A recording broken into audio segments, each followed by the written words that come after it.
Good afternoon, everyone. Welcome to our sixth panel today, titled Museums and the Artisan, Exploring New Narratives Through Collection.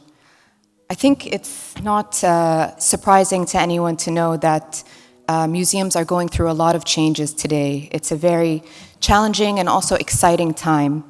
There's expectations in terms of achieving sustainability long-term, being economically viable, in maintaining collections and producing research, but also there's a lot of demand to have relevance to contemporary audiences, to bring in audience numbers, to get views and draw in new visitors through big collections, exhibitions. Our two next speakers are not new to this. In fact, they have been among the leaders in implementing some of these changes and finding new ways to make the field of art history, museums, curation, collecting relevant and also more sustainable and meaningful and uplifting the communities around them. It's my honor and pleasure to introduce them. Our first speaker will be Dr. Maryam Rosser Owen, who is the curator of the Middle East section at the V&A. She is a specialist in the arts of the medieval West and has also won the New Collecting Award by the UK Art Fund, which has created a lot of exciting new changes in the V&A and how it collects. She has sparked the collection of a lot of contemporary crafts coming from North Africa. She has achieved many things. She launched the groundbreaking conference on contemporary crafts, and also more recently curated a fantastic exhibition at the V&A of contemporary ceramics coming from the Middle East. Our second speaker, Professor Marcus Wellwright, is the professor of art and architecture at University of Victoria, as well as history of art at the University of York. He received the British Academy Global Professorship Award, which is an award that is received by only 1 in 8 professors. It's a research fellowship for 4 years in which he's conducting very important and interesting research on making meaning in crafts and understanding more deeply the experience of artisans historically and craftspeople. He also has many publications and has recently published a fictional telling of the life of craftspeople made up of about 50 short stories, and has wonderful websites in which he documents his research. They're called Crafts of Syria and Crafts of Iraq. I also would like to unfortunately notify everyone that Salam Kokshi will not be able to participate in this panel. She had to apologize, but I think we will have a very interesting discussion between our two speakers, looking at both artisans of the past as well as contemporary craftspeople and artisans of today. So with that, I would like to welcome our first speaker, Dr. Maryam Rosser Owen, to the stage. Thank you.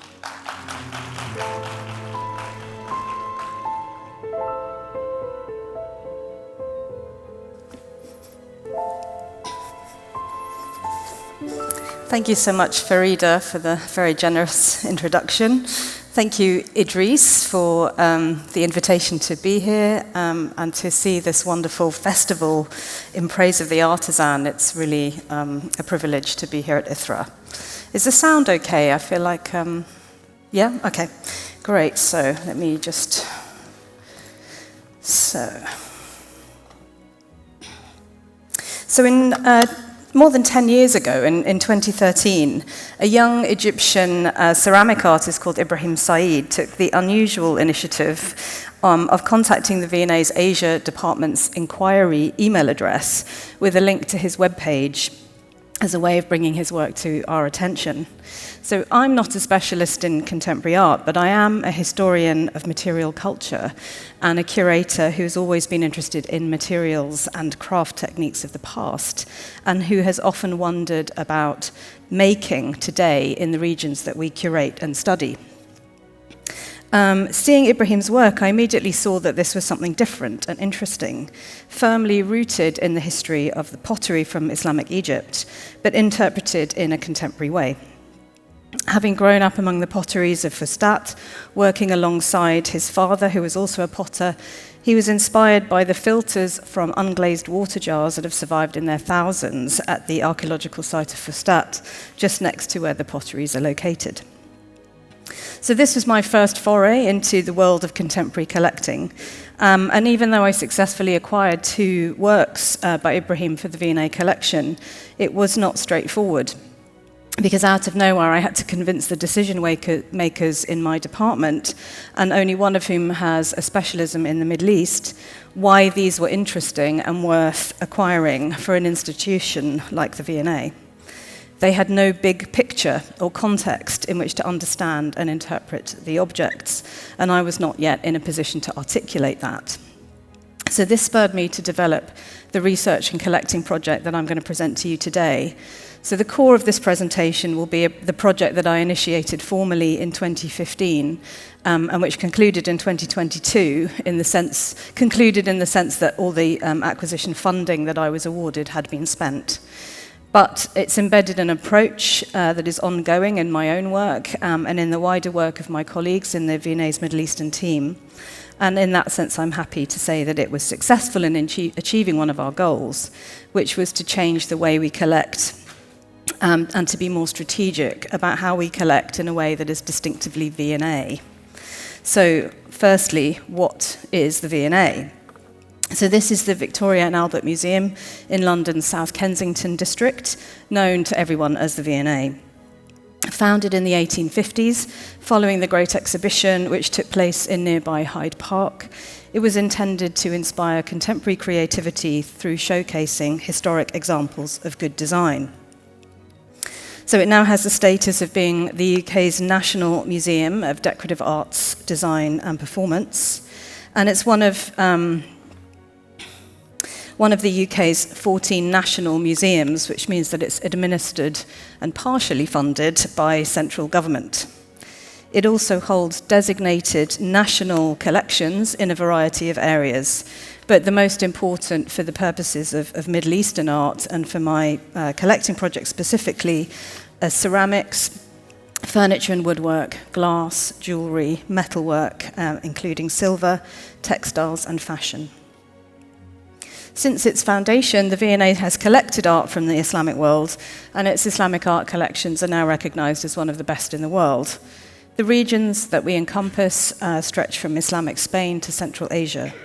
We showcase the highlights of this collection in the Jamil Gallery for the Islamic Middle East, as well as in other galleries around the museum, which are organised by materials and techniques. The largest of these is the ceramics galleries on the museum's top floor.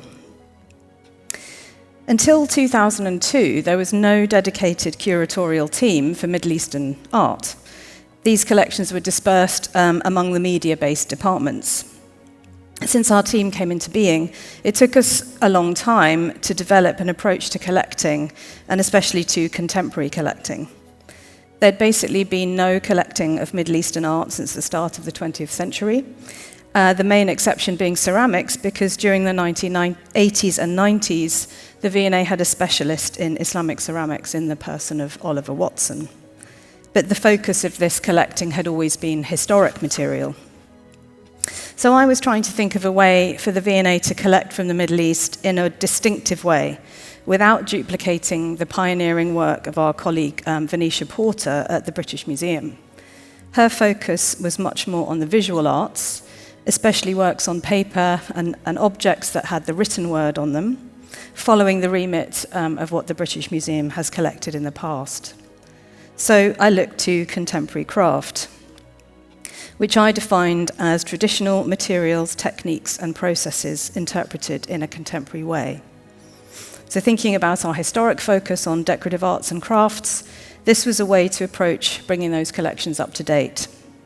And it was in line with collecting that other colleagues were and had been doing for a long time, in the Japan section, for example, and in the ceramics department, which had been collecting contemporary British studio pottery since the early 20th century. So this was a definition that worked for sort of internal and institutional reasons, though others may interpret it differently. Next, I limited my area of regional inquiry to North Africa, specifically to Egypt, Tunisia, and Morocco, 3 hubs of contemporary activity which also have strong historic craft traditions that are represented in our existing historic collections. And this is because of my regional specialism, as Farida mentioned, in the Islamic West. And I also, at the time, had a colleague whose expertise centered on the contemporary art of the more central lands of the Middle East. But I always envisaged the project as a way to develop a methodology and a strategy for collecting more widely across the whole region that we curate. So having defined my parameters, I was lucky enough to be awarded one of the UK Art Fund's new collecting awards. It was a brand new initiative in 2015, the year that I was awarded the funding.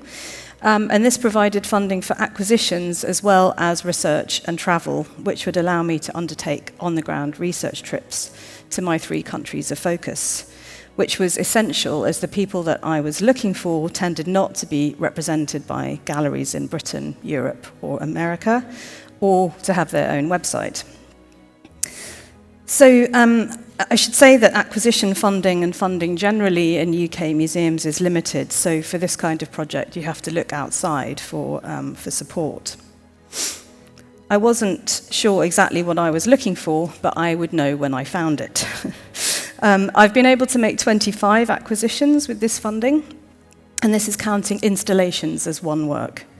But this has also led to other opportunities to collect work from outside the parameters of my North African focus, or to curate displays and arrange activities all around contemporary Middle Eastern craft, which means that this is now firmly entrenched in a V&A approach. And I'll talk about some of these outcomes towards the end of the presentation. I'll only have time to say the briefest word about the artists and their works, but perhaps we can elaborate on some of them in the discussion later. So turning first to Egypt, this was my first purchase, the Revolution Khayyamiyya by Hani Abdul Qadir. Sorry, just getting my pages confused. And this was, so he's one of the tent makers of Cairo that Saif talked about yesterday in the presentation about the Barakat Trust. And this was his sort of personal interpretation of the events that he was witnessing during the Egyptian revolution in 2011. So this is a very different approach to design that is normally taken by the tent makers. A very personal project that he's then sort of continued through making 2 other pieces. I just wanted to point out, I don't know if the pointer doesn't read, oh yeah, it does. So this part of this is the museum accession number. This part here indicates the year that the object was acquired. So you can see that this was acquired in 2016. And this prefix here indicates Middle East, so that's a sort of identifying number that indicates it's in the Middle Eastern section. So as we go through, I've got object numbers on most of the slides, I hope. And then if you want to find out any more information, you can go to Explore the Collections on the V&A website and put that object number in, and you should get, hopefully, a bit more information. So after the tent panel, the acquisitions I made from Egypt were all ceramics. And these 2 are made by 2 artists who work and also now teach at the Fayoum Pottery School, Mahmoud al-Sharif and Ibrahim Samir. And I was sort of impressed by, I mean, there's a lot from this pottery school that I could have bought, but these 2 kind of spoke to me in terms of their sort of interpretations of the kinds of scenes, majlis sort of scenes that you might see on historical ceramics from the Islamic world. This is a Mahmoud Mandoor, and we made this acquisition of a much bigger dish than I realized it was going to be when we unpacked it. And this was sort of indicates the importance of actually going on these research trips and talking to people, because he's quite well known within Egypt, but he wasn't somebody I'd heard of before. So having gone to Cairo, people started talking to him. So I went to visit his workshop, and eventually we made this big acquisition. This is Dia ad-Din Dawood, and he's one of 2 artists from whom I bought 2 works. because he, as well as making ceramic vessels, he also makes tile panels. And it was important for me to acquire some tiles, given their significance in Middle Eastern art and architecture. So all the works that I bought from Egypt were made by the artists themselves in a sort of what we might call in, the West, so-called studio crafts. In contrast, when it came to Morocco, all the works were made by artists who collaborate with artisans, either within an atelier that they have established to work exclusively with them, or through collaborative projects. Many artists now work with craftsmen to produce their artworks, and we've got some examples in one of the gallery exhibitions here at ITHRA. But the craftsmen are often unnamed and invisible. And this led me to think about the idea of collaboration, and I tried to focus on projects where I considered that there was an ethical and a bilateral arrangement with the craftsmen receiving due payment and recognition for their involvement in the work. So this is the approach that I then tried to take, and I think that it's one that's important to take when acquiring work from artists who collaborate with artisans. So this work, the sort of artist's name is Eric van Hove. He's a multinational artist. I mean, his sort of nationality, I think, is technically Belgian, but he was born in Africa and he lives in Morocco. This is the only piece of metalwork that I acquired, Marcus.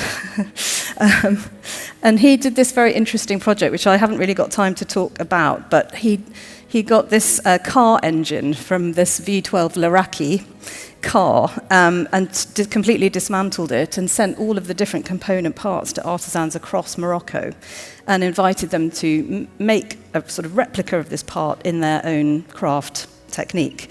And then they were sort of reassembled back into this engine. And the piece we acquired is this piece over here, which is one of the sort of spare parts of the engine. But on his website and in the book that he published about this project, Van Hove lists and credits all of the artisans who were involved in creating this sculpture. Ghizlan Sahli was another artist whom I collected in this from Morocco. And this sort of crossed over a little bit more into abstract art, and my senior curators took a little bit of convincing. But the connection for me was with the passementerie techniques that are used to make buttons and piping on Moroccan kaftans, and which related to a separate project we had initiated some years before, which focused on Moroccan women's fashion. The next artist is Sarah Wahadou. So this was the other artist from whom I acquired two works, this one in textile and another one in ceramic, which I'll show you in a moment. She's very prolific in her projects, which are always collaborative. She's Moroccan of Berber origins, and she sort of identifies crafts that she can see are in decline, and works with sort of local people to find a way of making them a bit more marketable. We've talked about this aspect a lot over the last couple of days, something that's maybe a bit more appealing to a contemporary consumer. So this is a project she did with the Tetouan Embroidery School, and worked with the young girls and young women there to produce this sort of new concept, taking the traditional forms, it's very floral style that they make there, but it's always done in this sort of very strict, rigid way with 5 different colours. So they made it monochrome, and they made it sort of cosmic. It looks like a constellation to me, this one. And then the tile panel that she made, you can see that it's based on Zalige designs from Moroccan architecture. Each of these is a hand-carved tile. And this is made in collaboration with Damas, Said Ashkawi, and Fauzia Yaqub. So it's interesting that one of the artisans who worked with her was a woman. So this was an acquisition I was making during COVID, not helped by international lockdowns. And in the end, it only had 1 month on display in the exhibition that Farida mentioned, and which I'll show you a little bit about in a minute. But this panel will be on permanent display in the V&A East Museum when it opens in a year's time. So the last country that I acquired from was Tunisia, and I acquired a couple of installations. This was a really poetic work by Sonia Khal around the craft of the shashia, so the sort of traditional felt hat traditionally worn by men.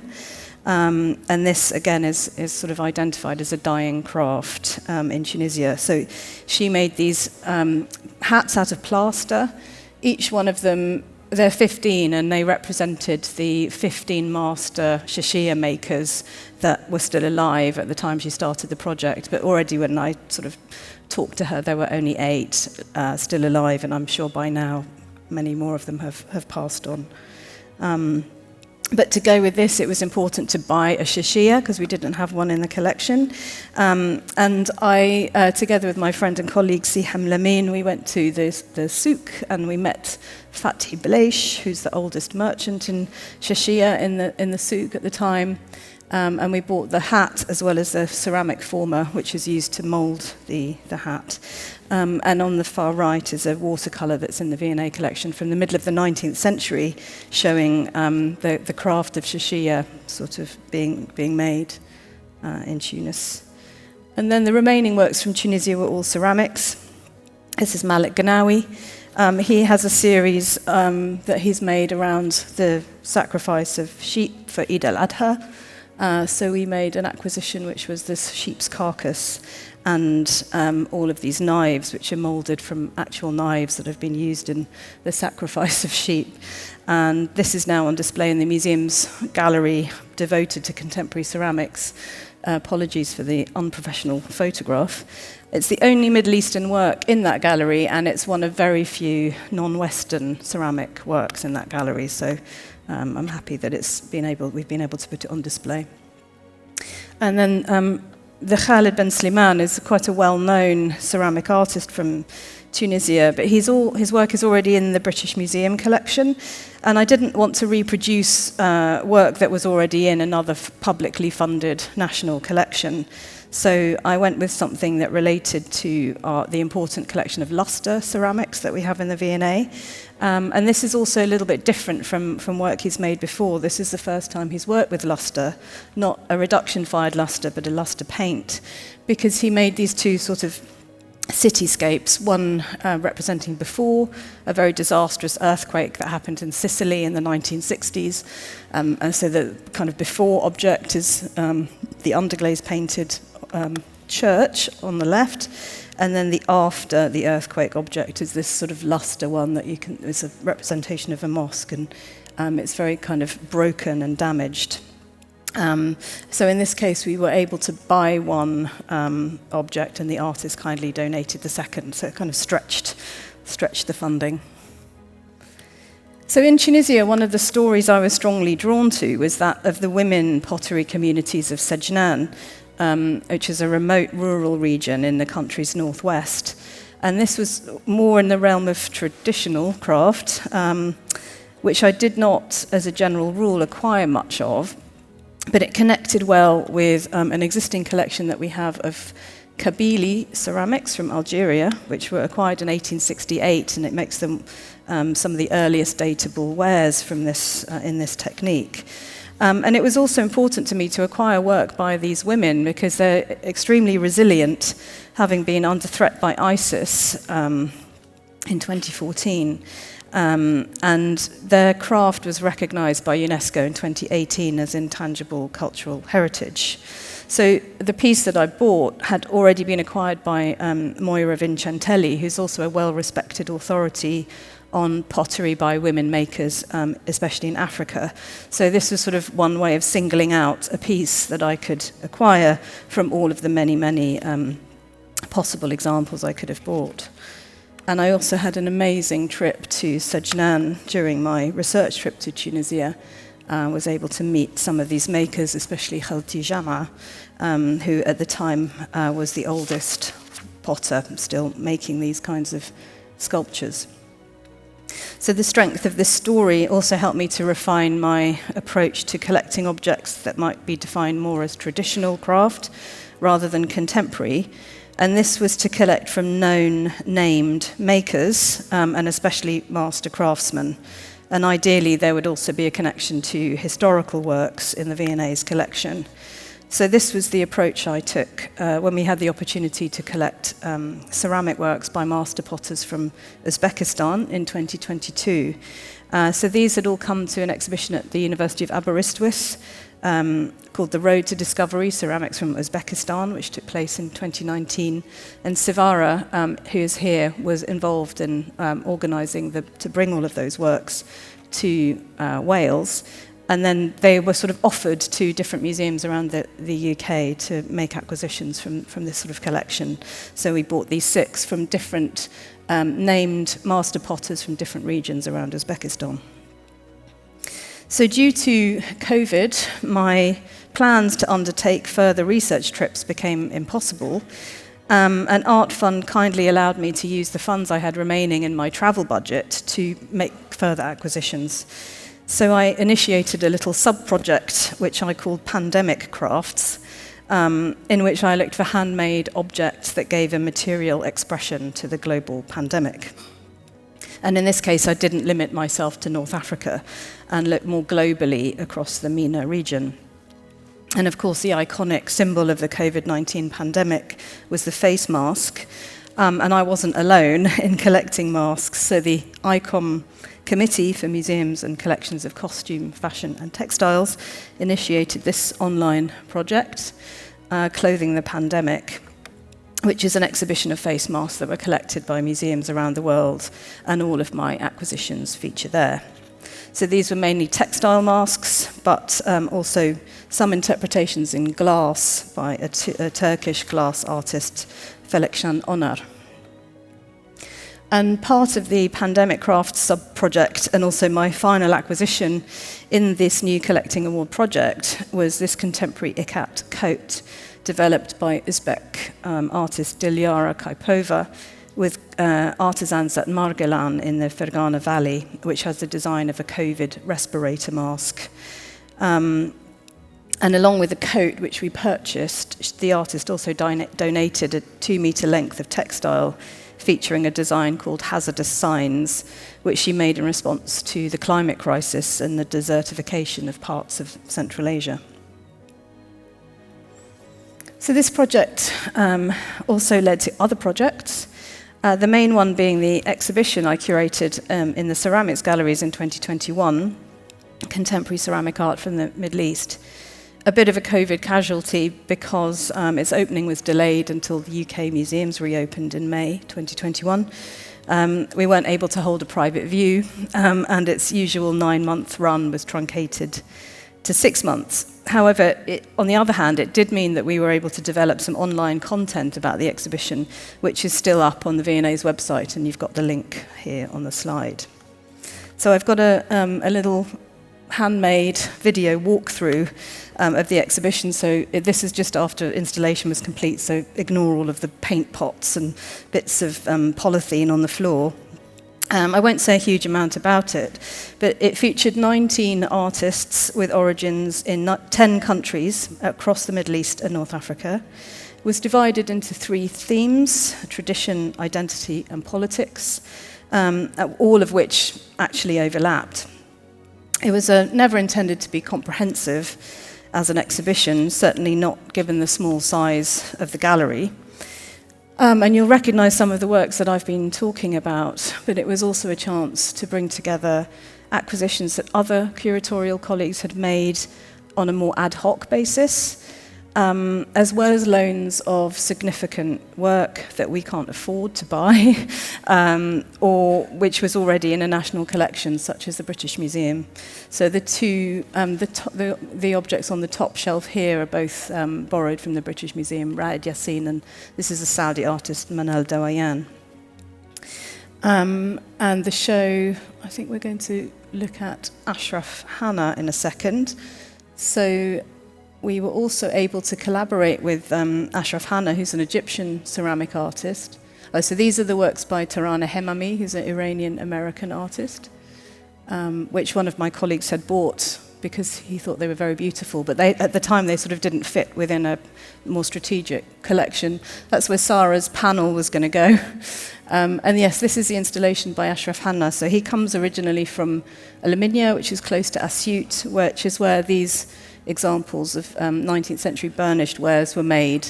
So he made this installation that responded to the burnished sort of wares, but also that kind of embraced his identity as an Egyptian, and it was his sort of personal reflection again on the events of the Egyptian revolution. So we were also able to make acquisitions either through donation, as in the work by the sort of Iznik-style works on the top shelf there by Turkish artist Elif Uras, or through accessing other museum funds. So the Lusterway you can see at the bottom is by Iranian artist Abbas Akbari. So we also arranged some programming around the show. So because we were still in COVID, we couldn't invite Ibrahim Said to come physically to the museum to do this demonstration event.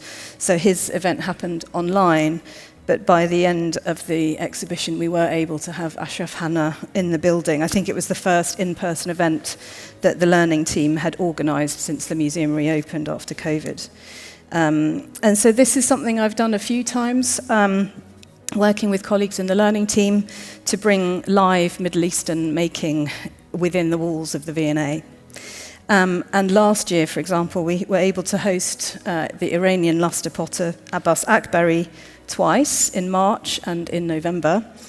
On both occasions, we organised public luster painting workshops where participants painted on tiles that Abbas had made in Iran and brought with him specifically for the purpose. And some people in the audience might recognise Rabi al-Fadl from the Barakat Trust, who was one of our participants. And then these were fired in a reduction firing with mixed results. So the uncertainty is one of the things that is inherent in the luster technique.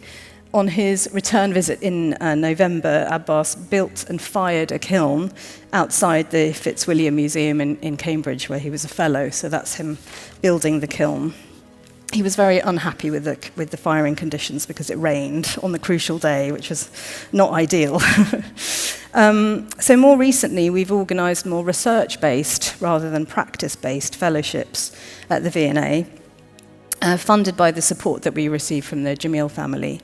And this year I invited Jeddah-based ceramic artist Zalal Basoudan to join us as a fellow after she had completed her doctoral research at Loughborough University in the UK. So Zalal's practice-based research investigates responses to the Alhambra and its ceramic ornament through a combination of hand building and digital techniques. So in the centre you can see one of her Alhambra vases, which always has a contemporary interpretation to replace the wing handles, which are often missing on these vases. So this year, 2024, marks the 190th anniversary of British architect Owen Jones's first encounter with the Alhambra in 1834, which became foundational for the British discovery of this Islamic palace, and was also significant for the V&A because Owen Jones was one of the museum's founders. So you can see on the left Jones's depiction of the famous gazelle vase in the Alhambra Museum, and we have another depiction of that in the exhibition downstairs made by Shuaib Sanchez. And for her fellowship, Zalal will make a new Alhambra vase using techniques she's learned from the ceramic factories at Wedgwood to symbolise her time studying in the UK, and using ornament derived from the Owen Jones designs, which we hold in the V&A collections and which she has studied through her fellowship. So we hope to be able to show this work in Jeddah next year during the run of the Islamic Arts Biennale, so watch this space. And Zalal is also here in the audience if anybody has any questions about her work, so do seek her out. We also made a very nice short film about Zalal and her inspiration from objects in the V&A's collections, which is part of our Hidden Gems series on YouTube, so you can find the link down there. So in terms of public dissemination of this work, I've been doing around Middle Eastern contemporary crafts and the objects I've collected. where possible, I try to arrange to display them either temporarily or permanently when the opportunities become available. But this isn't always the easiest thing to achieve at the V&A. There's a lot of pressure on display spaces and resources. Many of the ceramics that we acquired are on display in the ceramics galleries. And some of the other objects will be shown at V&A East, which I mentioned earlier, which opens in 2025 in 2 new locations in the Olympic Park. Other acquisitions have been included in V&A exhibitions, such as these babouches, the Moroccan traditional slippers, but with a contemporary twist, made by designer and photographer Hassan Hajjaj with craftsmen in Marrakesh, which were included in the Africa Fashion exhibition. And on the right, the 2 dual metal bowls, which was an experiment in sand casting, combining 2 metals. So one combines copper and zinc, and one combines brass and zinc, from a series developed by a young Kuwaiti designer, Kauthar As-Safar, with the craftsmen of the Al-Wafi foundry in Kuwait in 2018, and which were included in the Future Starts Here exhibition at the V&A. We've also been able to show some works in our temporary display case in the Jamil Gallery. And this is where we showed Perched in 2018, an installation of mould-blown glass swallows made by Turkish artist Felekşan Onar, which formed her response to the arrival of so many Syrian refugees from her hometown of Istanbul in the early years of the Syrian civil war. So these came on loan to the V&A, but the artist has kindly donated 5 of the birds to our permanent collection. And in 2018, I organised the conference on Middle Eastern crafts, which took place at the V&A across 2 days in October, which quite a few people who were here also attended and took part. So a selection of the papers presented at that conference was subsequently published in a special issue of the Journal of Modern Crafts. I think it was the first time they'd ever done anything from the Middle East. And you can now fully access that edition online. I've included the link on the slide.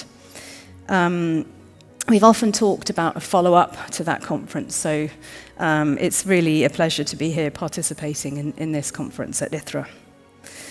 So the collecting I've presented is not a comprehensive collection or a closed project. There's no more Art Fund funding. And in recent years, I've moved on to other projects. I've been focusing in particular on historic carpentry ceilings from the Iberian Peninsula.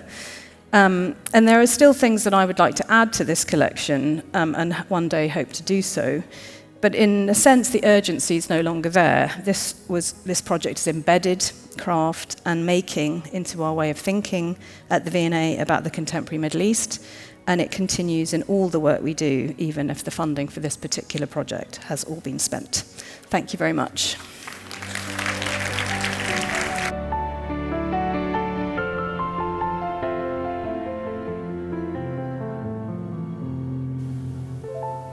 شكرا دكتورة مريم. نرحب الآن بالدكتور ماركوس ميلرايت، حيث يأخذنا في رحلة بعنوان إعادة تركيب ممارسات الحدادين المسلمين وحياتهم بواسطة القطع الأثرية الباقية. رحبوا معي بالدكتور ماركوس.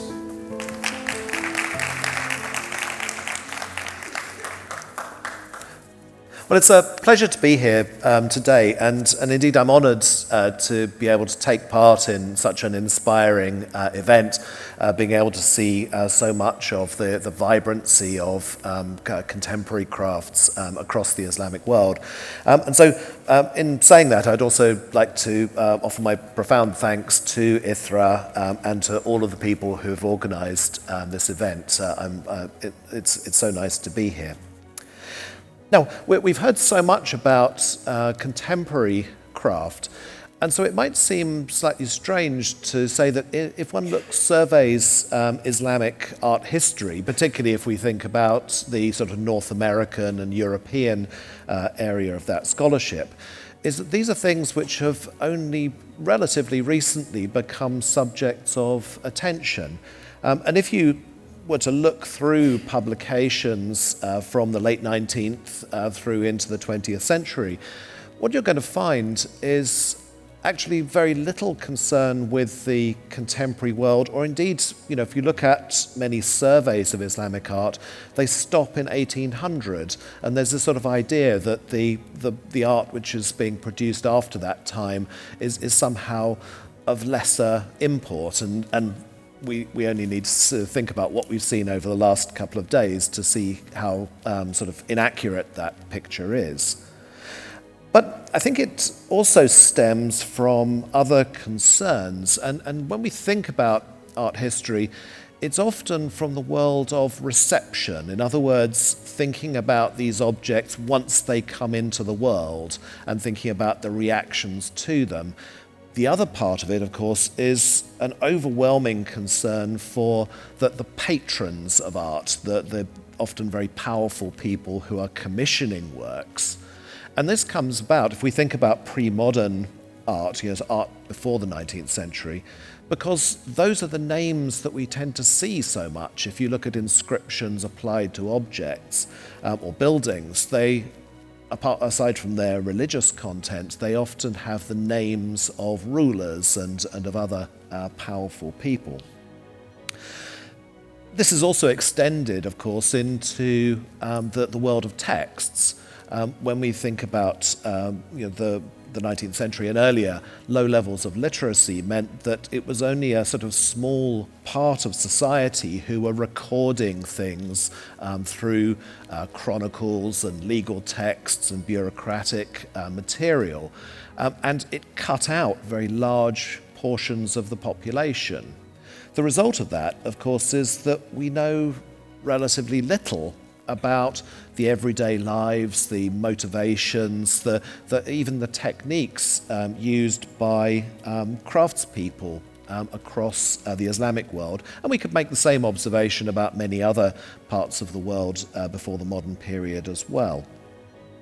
So I've certainly emphasized over the last sort of 20 years trying to think about the context of making.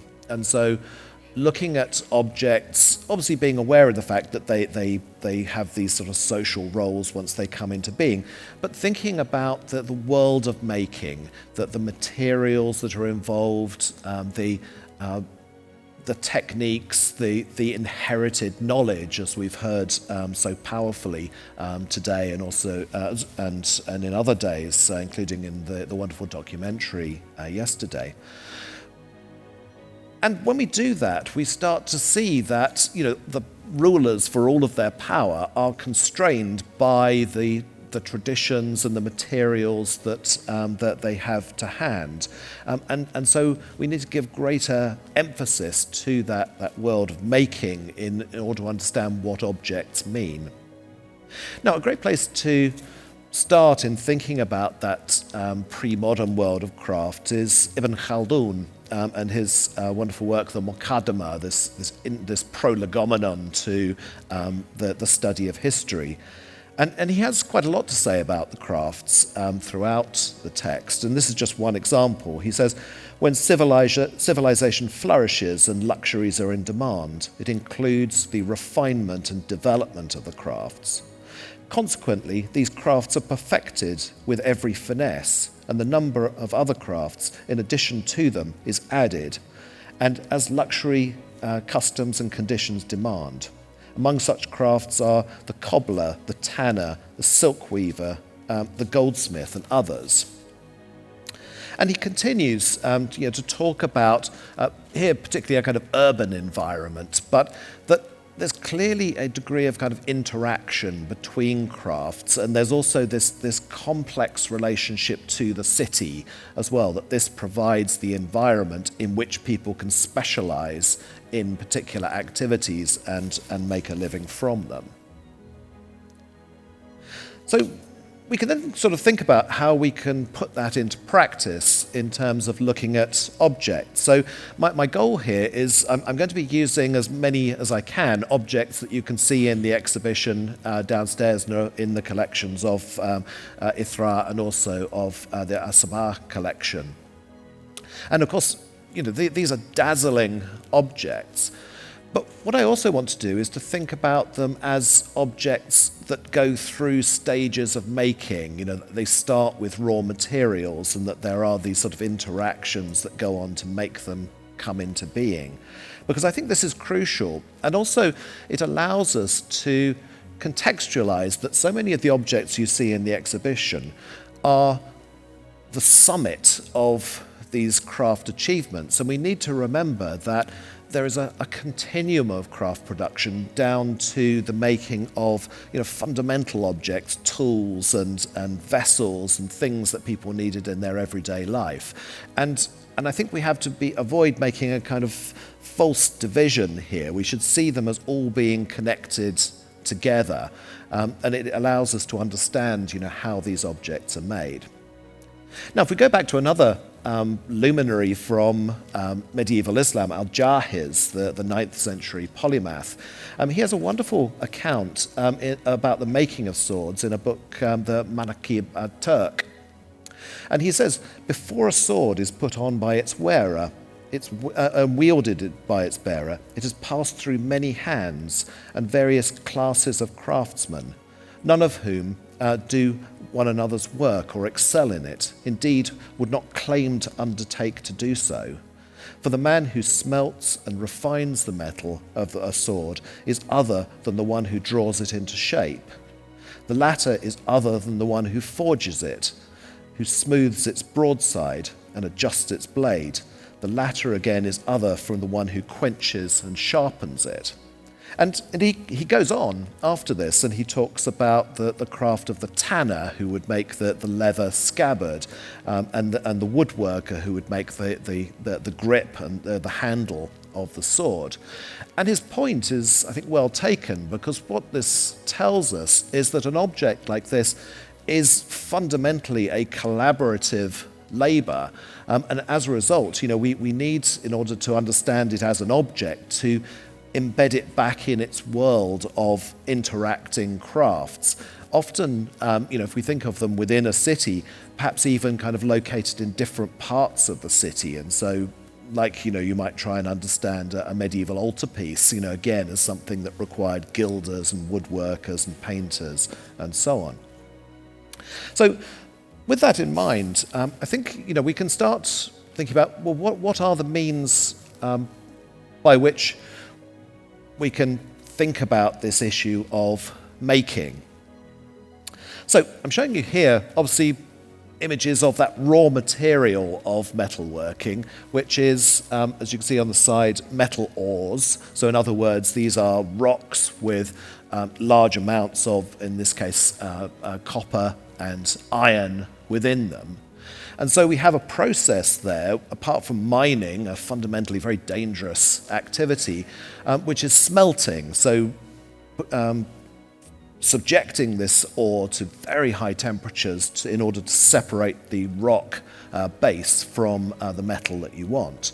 And these are technologies that, of course, develop over time from very ancient periods, and we have mines in the Middle East where there's continuous smelting of metal going on from about 1500 BC through into medieval times, so through to the 14th or 15th centuries. Now, at the other end of it, of course, there are some metals, gold being the obvious one, which can occur in its raw form. And you know, think of panning gold within a river, as you can see on the screen here. Now, while that is gold, it still needs to be processed. And one of the techniques that was involved in that was what's called amalgamation, which is to combine it, the impure gold with, you know, the river sand and all the other things that are with it, with mercury. And then it's crushed and then heated so that the mercury comes off as a vapor and the gold is left in pure form. This was used also in the production of coins, and we have accounts of this from the 10th, the 13th, and the 19th centuries. Now, we can think of that in technical terms, but I think another really interesting issue is the impact that has on the body of the person doing it, because this involves naturally the inhalation of mercury vapor. And so one of the projects I've been working on recently is to look at occupational health and to look at historical objects and also 19th century photographs in order to recover the long-term impact that crafts had on the body of the man or woman who was doing it through inhalation of poisonous things, or through touch, through repetitive poses and movements. And we see that, these are things, again, when we look at these objects, we should really try and think of that sort of human component to it. And the same points, of course, can be made about the formation of metalwork, and I won't go into this in any detail, but of course we have things like moulding, and then, as we're very familiar, and you'll see examples in the exhibition, of beaten sheet metal. This is a technique which derives from gold and silver, but then in the 11th century is transferred into copper alloys, particularly brass. But it's a task that involves not just strength, but enormous judgment and skill in order to go from this sheet to a kind of broad form and then down to these very, very refined objects. And again, sort of showing an example from the exhibition, this beautiful incense burner. Here we see again the sort of range of techniques involved, from moulding an object, so in other words using pouring molten metal into a mould, and then surface application of drilling through in order to make these lattice works, and even the addition of little pieces of turquoise for the eyes. But on the other side, of course, we see one of the most important decorative techniques, and again in the exhibition you'll see all sorts of examples of this, which is inlay. And this is actually a Roman technique which continues through to the Umayyad period and then is revived in the 11th century and taken to an extraordinary level of sophistication, still going today. So the image you can see on the screen here shows, I think from the 1990s, inlay work going on in Damascus. So I'll move very quickly through these points, but we can look obviously at contemporary craft practice, and I'm showing you here examples of brick making from the Syrian Directorate of Antiquities brick site, which used to operate near to Raqqa in northeastern Syria. And here, of course, we've got the conscious revival of a much older technique. There are kilns only a few kilometers away from this site, which were almost identical, updraft kilns of the 8th century. And so they're trying to kind of make these objects very much according to the ways in which one would have seen in the Abbasid period. And then, of course, we can observe craftspeople at work. But one of the things point I want to make is that we have to be aware of the very dynamic nature of craft. We've talked a lot in the about tradition, but I think we should always be aware of the fact that's not just one thing. We shouldn't ever be trying to set in stone any sort of activity, but we should recognize that it has always been changing, adapting to circumstance, sometimes to new materials, bringing in new technologies.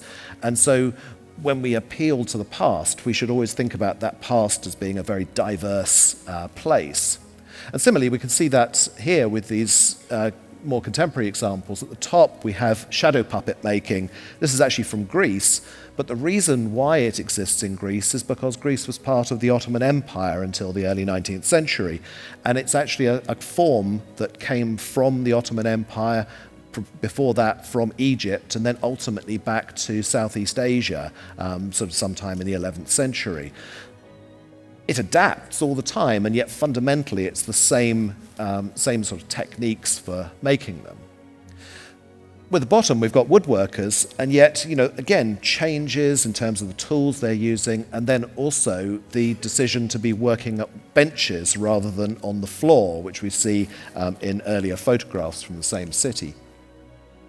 So, having said that, of course, getting back to this issue of the identity of artisans, this is something that is very difficult. We have so little evidence. We heard about certain individuals from the time of the community of the Prophet who practiced crafts. But if we go a little later, we find very little evidence of individuals. We can find texts, legal texts, and sometimes manuals and so on, which give us an idea of how people worked or the legal constraints on them. But we don't get very much about the people themselves. And so one of our most precious pieces of evidence like that is what we can loosely call signatures, the names that are, of people who appear on objects. Now, a very early example is the beautiful falcon-shaped aquamanile we see, which has an inscription running around the neck, and it mentions that it was made by Suleiman, no other name given. And then it gives the year, which is equivalent of 180 of the Hijra, in other words, 796 to 797 of the Common Era. And then it says, in the town of, and then with bad luck, that has been rubbed away, and so we don't know, but probably Basra in southern Iraq. But the thing is that object is very unusual because the vast majority of the pieces made at the same sort of time, like the lovely example that you can see in the exhibition, have no names on them. So we can infer from this that Suleiman must have been an important person. It's like a brand name that suggests, a very high quality. And we see that also on contemporary glazed pottery. Occasionally we have the names of people. It says Amal, and then it gives a name. And yet we know nothing else about these people. And this is one of these great challenges, is to get a sense of what did they mean in society if we have no other evidence to work with. When we go a little bit later, we have things like this. This is a beautiful piece with a longer inscription on it. And we have a distinction here between two different types of activity, because one says this was cast, so we know that it was cast in a mould, and the person was obviously very proud of their achievement because they managed to cast it in one piece, this complex shape. And yet, if you notice at the bottom, it says work of Ali ibn Muhammad ibn Abu al-Qasim, the decorator, Naqash. In other words, he's the person who put the decoration on the surface, and yet he's credited with the work, as if it's his creative enterprise.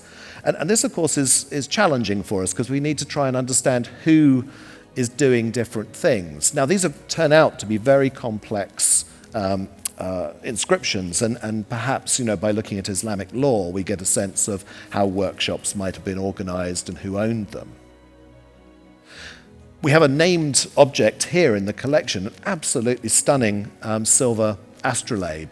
And astrolabes was such a skilled activity that it's an area where we find names appearing almost all the time on objects. So with the nisba, the sort of epithet of astrolabi, there are even female astrolabe makers as well from these periods. Ibn Khaldun, if I remember rightly, actually talks about the fact that gold and silver, when they're worked by jewelers, that they're not actually worth more, or at least in his estimation, than the metal itself after they've finished. And yet, at the same time, he says that the astrolabe maker invests worth in cheaper materials because they were typically made out of brass. And yet here we have this object made out of silver, so something that must have been extraordinarily valued at the time that it was made. Now, thinking again about these inscriptions, there are a whole series of inscriptions that come from Mosul in northwestern Iraq from the 13th century. Now, I'm showing you another piece on the other side from the exhibition, which is from the 14th century, from Egypt. Again, the same sort of technique of inlaid brass. But there, rather than the name of an artisan, we have the name of a sultan, Nasser Muhammad ibn Kalaun, who we'll look at again in a minute. But on the other side, we have the name of a maker, and we have a whole series of makers from Mosul. I think about 23 of them are known. And they all have this epithet of al-Mawsili, suggesting that some of them may have actually moved away from the city and set up their work elsewhere in Syria and probably also in Egypt. But this particular one, Jaldak, he's very important because he signals that he is the ghulam, he is the apprentice of another master. And so we see here just tantalizing evidence of the transfer of knowledge between one master to another. So he still signals his sort of subservience to his master within even a masterpiece like this. So I've been showing these earlier pieces, and I want to come back to this point of the way in which Islamic art history, as it sort of developed in the 20th century, decided that the modern period was somehow less worthy of consideration.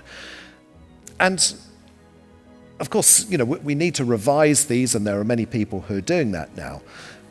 But I'm just showing you some examples to show obviously the continuance of craft practices, but also the amazing resilience of them as well. This example, you can see the black and white image, is particularly interesting because it comes from the 1930s from Antioch, from a study that was done at that time. And what you're seeing here is an artisan making objects out of discarded benzene cans. And so these were things which were being used for cooking and so on. And yet craftspeople here in Antioch, also we have references in Mosul and other places, were fashioning this otherwise kind of valueless refuse into beautiful objects. And so I want to kind of, again, emphasize the way in which circumstances change all the time, and that artisans are adept at using new materials, seeing what can be done with sometimes waste. We see this later with discarded artillery shells start to, during the First World War, get decoration applied to them. And the text which I've been fascinated with for years, which I think really gives us an insight into this amazingly fluid and dynamic craft sector in the late 19th and early 20th century, is this. It's called the Kamus As-Sinat Ash-Shamiyya, the Dictionary of Damascene Crafts. And it was written by these three people you can see on the screen. Muhammad Said al-Qasimi, who was an ulama, and also a very noted cultural figure of the time. His son, Jamal ad-Din Qasimi, who was involved in sort of movements to try and get sort of more national autonomy for Syria within the Ottoman Empire. And then Khalil al-Azam, who came from one of the notable families of Damascus and was a bureaucrat and economist. So none of them craftspeople. And yet we learn from the introduction that was written to the first printed edition in 1960 that it all came about from a conversation. Jamal ad-Din noticed that crafts were disappearing from the city, and he encouraged his father to spend time every day visiting different parts of the city. And according to this account, Muhammad Said would get on his donkey and he would go to a different part of the city and then record what was going on. It was continued after his death in 1900 by the other two, and probably finished in about 1908 or 1909. It's not quite complete, and we don't know exactly when it was finished. But the result of this was that they recorded over 400 different crafts in the city, arranged in alphabetical order, so you have to sort of look around the text to find kind of related crafts. But we find this amazingly diverse craft sector. And we have to think of this in the context of the 1890s and 1900s. This is a time when we first see the first factories being established across the Islamic world. I'm showing you an example here from Egypt, from Nag Hammadi. Also, it's a time of mass importation of particularly European industrial goods through steamships in the Mediterranean. And this was quite literally causing crafts in Syria and surrounding areas to disappear. They couldn't compete. We hear from the Kamus that the makers of needles, for instance, had more or less disappeared by 1900 because they couldn't compete with needles that were made in factories in Europe and then just sent over in huge numbers. But there are other types of interaction. As you can see on the screen, this wonderful sugar axe from Iran, from the same sort of period, that depicts as a European merchant, and you may be able to make out the tiny dachshund's dog by his side. And so there's this kind of satirical element to something like this. They talk about crafts, they tend to use the term hirfa, and they mean that in the broadest sense. They mean things from which you can make all or part of your living from. So as a result, it includes not just the crafts that we've been talking about for the last 2 days, but also things like cooking, performative crafts, farming, and so on. So there's a wide variety of things. It also encompasses not just Damascus, but the Ghouta, the agricultural area around it. And what I've been doing is to work on these texts and then try and contextualize them in relation to the very precious record of photography which is made at this time. And you can see examples of stereoscopic photographs, for instance, here with a mother-of-pearl inlay being done by boys in workshops in Damascus. But one of the things, as I've been working more on this text, I realized that it tells us an enormous amount about interactions between crafts. And so each craft was reliant on others for both raw materials and for particular objects. So the kabakibi that you can see on the screen here, he had to get his wood, his mother-of-pearl from other craftspeople. The strap that went over the top of this was actually made by a craftsman who only worked for the kabakibi. So you can see how if one craft maybe disappears, it's going to have an impact on a much broader part of the urban sector. So coming back to metalwork, we have really interesting descriptions of swords, although it turns out that, in fact, there's very little evidence for making of swords in Damascus, and so they may have been sort of, in a way, the authors may have assumed it because of this famous kind of term Damascening, that swords were commonly made in the city, whereas in fact they seem to be mainly made in India and Iran. But coming back to metalwork of the type that we've looked at, that you can see in the exhibition, they have a very interesting section about the nunaqash. And in this context, they don't mean a painter, they mean an inlay worker. And they talk about the fact that these people, and in Damascus at least, it was predominantly a Jewish craft, whereas in Cairo it seems to have been a Muslim one, that these people worked for the antiques dealer, the antiquji, for instance, and these would be sold both to local clients and to European tourists. We've got on the screen here, the far example is an example of Damascus work. And this is a type of metalwork that we know of as the Mamluk revival. So it's a revival of this great period of art production in the 13th and 14th century in Egypt and Syria. But in the center, you're looking at a piece made in Egypt, in Cairo, and it's part of a wonderful collection of these pieces from the late 19th and early 20th century that are inspired by Mamluk prototypes. So just to illustrate that, I'm showing you here an example from the exhibition, which is from the 14th century, and it has a named Mamluk Amir on it. And then in the other two images, you're looking at examples of Mamluk revival. So you can see that sometimes they're picking on specific images. So the central image, the detail, shows parts which must have been taken from looking at illustrations of actual pieces of Mamluk metalwork. And then the other example is a much freer interpretation of that original prototype. So I'm going to just go very quickly through these last ones. But this question of prototypes, I think, is really important, because what we've got here is, in some cases, we can find specific prototypes, and then we can see how they're copied, as in the examples here. And we know that this particular piece, the prototype, the Kursi of Anasa Muhammad ibn Kalaun from the 14th century, was first exhibited in Egypt in the Al-Hakim Museum and then in the Museum of Arab Art from 1884. And it's copied by a man called Yusuf Parvis and his workshop. And then other workshops copy often from the copies, and so you get kind of this progressive kind of change in the sort of visual qualities of the inscriptions, as you can see in the example here.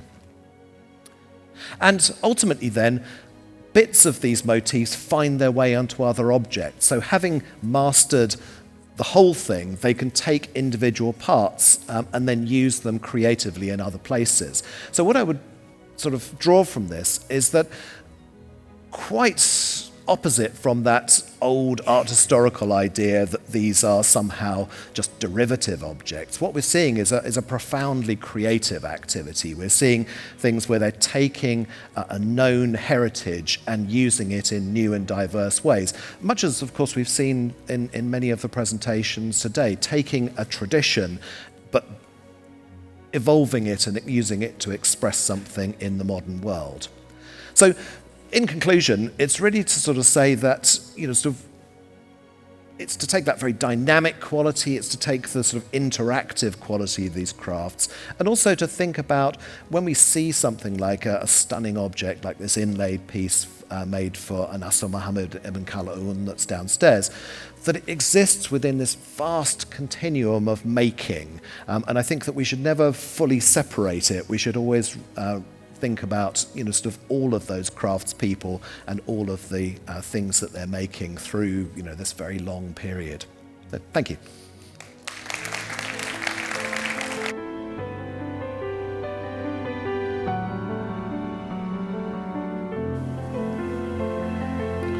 شكرا دكتور ماركوس.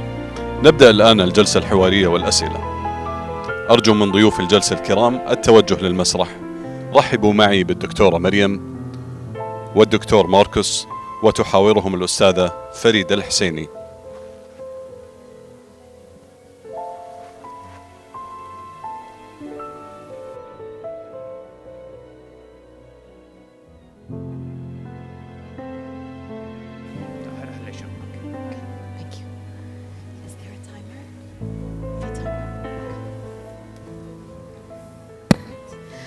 Well, I'd like to start off by thanking our speakers for the fantastic papers that they presented today. Really, really interesting, both looking at bridging historical works of Islamic art with contemporary craft practice, but in very different ways, which is fantastic to see. I think there were a lot of similar threads throughout both of your talks, whether it's crediting the artisan and the craft person or issues of health and how those impact. I would like to maybe if there are any questions, I will start off perhaps with my own question and then we can... I think there was one. Is there one? Ah, okay. Okay. So I wanted to touch on this theme that you both mentioned, which is the idea of crediting the craft person and the artisan, which is of course so critical to the topic of our conference today.